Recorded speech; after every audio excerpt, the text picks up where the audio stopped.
Muhammad Maqbool but basically جب ہم ان کی زندگی کو اسٹڈی کرتے ہیں تو ایسا لگ رہا ہے کہ وہ ایک بورن ریولیوشنری تھا. ان کے اندر وہ فکر تھی، وہ جذبہ تھا معجزن دل کے اندر، اور وہ اضطراب بھی تھا ذہن کے اندر. ہم نے جب ان کی سٹوری پڑھی ہے، جب ہم ان کی صورتحال پڑھتے ہیں کہ وہ سکول میں سینٹ جوزف سکول بارہ مولہ میں وہاں کیا ٹیچرز ان کے بارے میں کہتے ہیں، تو اندازہ یہ ہو رہا ہے کہ اس نوجوانی کے دہلیز پہ جب انہوں نے قدم رکھا وہ ان جذبات سے منور تھے کہ ریاست جموں کشمیر کے لوگوں کو اپنے حق کی آزادی دیا جائے. اور جس طرح انداز میں ان کو یہ فیل ہو رہا تھا کہ کس طرح government of India step by step آگے بڑھ رہے ہیں اور اپنا قبضہ مستحکم بنا رہے ہیں، وہ چیز ان کو سب سے زیادہ پریشان کر رہی تھی. اور اسی صورتحال، اسی کشمکش، اسی جدوجہد کے نتیجے میں وہ ادھر بھی آئے. یہاں بھی ان کو ہم کہہ سکتے ہیں جو آزادی پسند اور انقلابی نوعیت کے لوگ تھے، جس میں میجر عبدالقیوم، میجر امان اللہ خان، بذات خود قائد تحریک امان اللہ خان، عبدالخالق انصاری صاحب، اس طرح کے بے شمار نام اور اشخاص جب ان سے ان کی ملاقاتیں ہوئی، وہ چیز، وہ تڑپ دن بدن بڑھتی رہی. اور انہوں نے اپنی تعلیم بھی یہاں جاری رکھی، پشاور ہو، کراچی ہو، اور پھر انہوں نے ساتھ ساتھ صحافت کا وہ پیشہ بھی چنا. بڑے مشہور اخبارات اور ماہنامہ کے ساتھ بھی انہوں نے کام کیا. لیکن جس وقت محض رائے شماری کے اندر یہ جذبہ بڑھ چکا تھا، یہ فکر بڑھ چکی تھی بالخصوص نوجوانوں کے اندر کہ یہ پرامن طریقے سے جو ہم جدوجہد کر رہے ہیں، ایک نیا رخ ہمیں اس مومنٹ کو دینا چاہیے بھارت کا رویہ دیکھ کر. تو پھر اس میں یہ دو تین افراد نوجوان، جس میں سب سے زیادہ جذبے سے بھرپور مقبول بٹ صاحب تھے، وہ سیز فائر لائن کراس کرتے ہیں، وہاں گرفتار بھی ہوتے ہیں، پھر جیل بریک کر کے واپس یہاں آتے ہیں، یہاں بھی گرفتار ہوتے ہیں، شک و شبہات پر مبنی کیس بھی چلتے ہیں، لیکن جج پھر ان کو فری کرتے ہیں.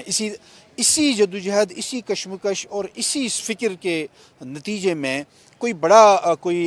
قدم اٹھاتے ہوئے آپ نے ہسٹری میں دیکھا کہ انہوں نے بھارت کا جہاز بھی یہاں پہ ہائی جیک کیا. بڑی سٹوریز آ گئیں، حکومت پاکستان کا پہلے اس وقت اس حوالے سے گرم جوشی کے ساتھ پیش آنا، بعد میں ان کو گرفتار کرنا، اور بعد میں ہائی کورٹ کی طرف سے جو فیصلہ آیا ان سب لوگوں کو آزادی پسند قرار دے کر ان کو ریلیز کرنا. اور اس جذبے نے یہاں پہ اس کا وہ ٹھنڈا نہیں ہوا، بلکہ مزید اس میں اضافہ ہوتے ہوئے پھر دوبارہ وہ مقبوضہ کشمیر وارد ہوئے مرحوم عبدالحمید بٹ صاحب کے ساتھ، اور مرحوم اپنے ڈار صاحب تھے ان کے ساتھ وہ واپس چلے جاتے ہیں. پھر دوبارہ گرفتار ہوتے ہیں اور بالآخر 11 فروری 1984 کو گورنمنٹ آف انڈیا نے ان کو پھانسی پہ لٹکایا، جام شہادت نوش کی انہوں نے. لیکن یہ جذبہ جو ہم ان کے خطوط اور ان کی آخری ملاقاتیں دیکھ رہے ہیں کہ اس وقت بھی وہ پر امید تھے، پر عزم تھے، اور چہرہ ان کا جو دیکھنے والے وہ کہتے ہیں جی بالکل بذات خود اس پہ وٹنسز ہیں، وہ جیل اتھارٹیز کے لوگ، وہ جنہوں نے ان کو پھانسی کے پھندے تک پہنچایا، ان میں سے دو تین افسران نے بڑے انٹرویوز دیے کہ ان کا چہرہ کس طرح پر رونق تھا، پر عزم تھا. اب شہید محمد مقبول بٹ ایک فکر تھی، ایک سوچ تھی. گورنمنٹ آف انڈیا نے یہ سوچا کہ شاید مقبول بٹ کو پھانسی دے کر اس کو خاموش کر کے شاید یہ مسئلہ ختم ہو جائے گا، لیکن دنیا نے دیکھا کہ ہزاروں کی تعداد میں مقبول بٹ پیدا ہوئے، جو آج بھی وہ تحریک اپنے اس منطقی انجام تک رواں دواں ہیں. قائد تحریک امان اللہ خان نے اس کو جاری رکھا، یاسین ملک صاحب کے حوالے کیا، وہ بھی فوت ہو گئے امان صاحب. لیکن یہ جدوجہد، یہ راستہ، یہ سٹرگل جاری ہے، منطقی انجام تک اس نے پہنچنا ہے. اب آج کے دن جس وقت ہندوستان مقبوضہ کشمیر کے اندر ظلم و جبر کی انتہا کر چکا ہے، کالے قوانین نافذ ہے، اگرچہ موجود وہاں پہ قوانین بھی ہے انسانی حقوق کے حوالے سے، اگرچہ ہم دیکھ رہے ہیں کہ ہسٹری کے اندر ہندوستان نے بذات خود تحریک آزادی لڑی ہے اور اس کے لیے جدوجہد کی ہے، قربانیاں دی ہے، مگر وہی پرنسپل، وہی اصول جب کشمیری اپنانا چاہتے ہیں اور ان کو خاموش کروایا جاتا ہے by the didn't of force. اور مقبول بٹ صاحب کا یہی نعرہ نہیں تھا کہ بھائی یہ ایک قوم ہے اور اس کو آزادی ملنی چاہیے، اور اسی حد تک ان کا یہ نعرہ نہیں تھا کہ مقبوضہ کشمیر، بلکہ ان کا جو اوورآل جو کشمیری قوم کا نعرہ ہے جس کو لیڈ وہ کر رہے تھے کہ ریاست جموں کشمیر جو 84,471 کلومیٹر، جس میں جموں ہے، لداخ ہے، آزاد کشمیر ہے، وادی کشمیر ہے اور گلگت بلتستان بالخصوص ہے، جس کو حکومت پاکستان بھی تسلیم کر رہا ہے کہ یہ ایک متنازع ایک مسئلہ ہے، جبکہ ہندوستان کہتا ہے میرا اٹوٹ انگ ہے۔ تو یہاں پہ اپنے مقبول بٹ صاحب کا نعرہ تھا کہ اس کا اصل فیصلہ کرنے والا جس کو حق ہے وہ یہاں ریاستی باشندہ ہے، اور آج بھی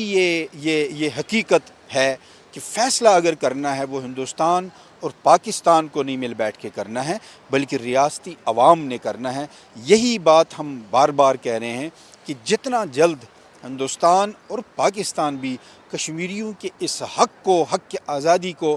تسلیم کرتے ہیں، اتنی آبرومندانہ طریقے سے اس کا حل نکالا جا سکتا ہے، جس کے لیے کشمیری لیڈرشپ ہر وقت تیار ہے۔ کبھی کشمیری لیڈرشپ نے بات چیت سے انکار نہیں کیا، لیکن جب آپ شرط و شروط لگائیں گے، آپ کہیں گے جی بھارت کے آئین کے اندر آپ نے بات کرنی ہے، آپ کہیں گے جی یونائٹڈ نیشن ریزولوشنز اور 5 جنوری 1949 یعنی جس میں صرف 2 آپشنز موجود ہیں، وہاں پہ جموں کشمیر لبریشن فرنٹ بالخصوص اور جو قافلہ ہے مقبول بٹ کا، ان کا یہ